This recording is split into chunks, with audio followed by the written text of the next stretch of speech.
the time has come. So, ladies and gentlemen, we are finally back in the first town of the game, the town of Jova. And now that we're here, we're going to be taking the other exit, the one this way, that we didn't go to before, but we very well could have. We just couldn't have done much over here is all. As we go onto this screen, there are some new enemies who would have been much more challenging if we went here at the start of the game. That's one thing. But the other thing is that if we go over here, you can see there's this giant puddle of, like, poison, I guess? And this is where we're going to want to use one of our laurels. These things just give us invincibility for a time. So we just hit up and B like any other item, and we're allowed to go through without any sort of issue. This is how we're able to get through to the other side, when normally we wouldn't have been able to way back at the beginning of the game. I mean, maybe if you like damage boosted your way through. Now, once you get over here, there's this person right here, and this person only takes you the correct way if you have the heart equipped. If we don't have the heart equipped, he takes us straight forward. Sure, I'll take you to a good place. Be careful of mermen in this boat part. These guys can easily jump up and knock you off the boat.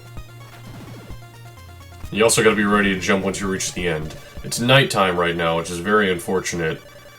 Oh man, I guess I'll have to do this in a different order than I thought. Oh, these guys take multiple hits now. Now, over here is a town. This is where we can get another crystal. We can get the red one in exchange for the blue one. And even further down that path is another town where we can get another upgrade on our whip, which I would have liked to have before we head into Mansion 3, since Mansion 3 is the first one that has an actual boss. But since it is nighttime, I might as well head for the mansion, I suppose. It looks like he didn't take me to the right location because I was coming from that screen, but now he should take me to the right place. Let me show you the way. And even though it looks like he takes the exact same path, we end up in a completely different area, as noted by the strange sound effect that plays. But yes, this is the third mansion. Here we are. And the third mansion, I don't know that there's much to say about it. I mean, we've got some more of the same enemies, pretty much. More blobs and more knights with spears, more skeletons, all that sort of thing. This is another reason why the mansions aren't as good as the actual levels in the Castlevania games. This mansion is also kind of basic in design. We spend most of it just going upstairs, and then we're gonna go a little bit to the right, and then we're gonna go down some stairs there. And that also is where we can find the person selling the oak steak, which is very much in our path this time around.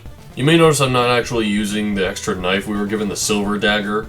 I don't really have a use for it, and again, we want to have a lot of hearts, and if we're going to want to buy the better whips and the actually necessary items. Now, this enemy at the bottom of the stairs can be very difficult to deal with, because again, you can't jump off stairs.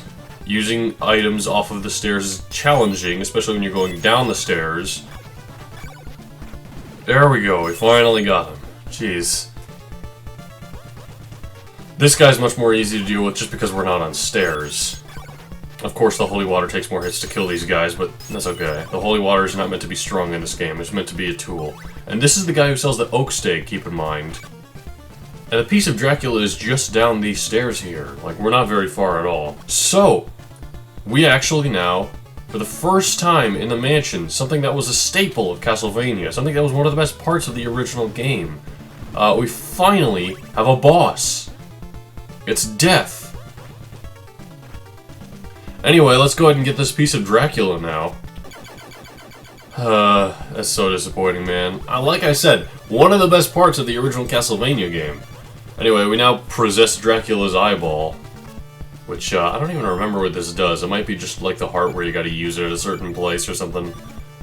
But let's go ahead and... we can fight Death. I believe killing him gives us the golden dagger or something.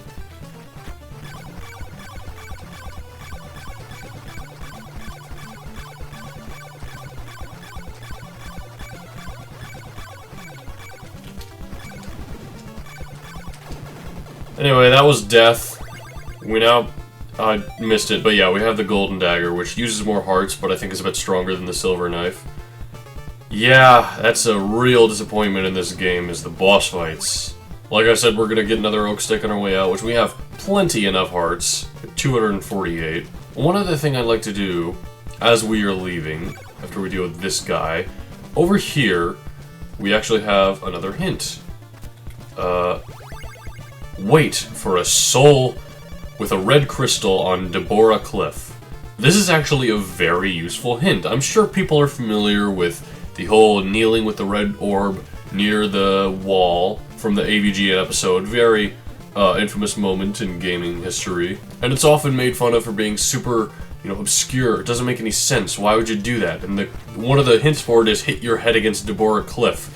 Which doesn't really make sense, doesn't say anything about the orb, you're not really hitting your head against it. But at the very least, we have that hint, that's a bit more helpful. So as we head out of the mansion here, we are now to the next screen, instead of heading back to the boat. There's no enemies here, at least not yet. But there are some moving platforms we gotta get across. And this is where we gotta go if we want to quickly grab a sub-weapon. A lot of these sub-weapons I'm going after, it's like, I probably wouldn't actually go after this if I wasn't doing a Let's Play. Like, I don't really care. That's one where, since the platforms are closer together, you actually want to wait until you're at the completely unoptimal time. Other than that, you're just always jumping when you're at the height of the block. Like so. And you can make it through pretty easily. Just gotta be patient, Hello there. I'll give you a diamond. Don't even have to pay anything for it, just coming here was enough. And yeah, 256 hearts. Can we even get any more from this point? I seem like I'm... Okay, we must be at the maximum or something, but at least we're still getting experience points. The morning sun has vanquished the horrible night. It's daytime again, which is very nice.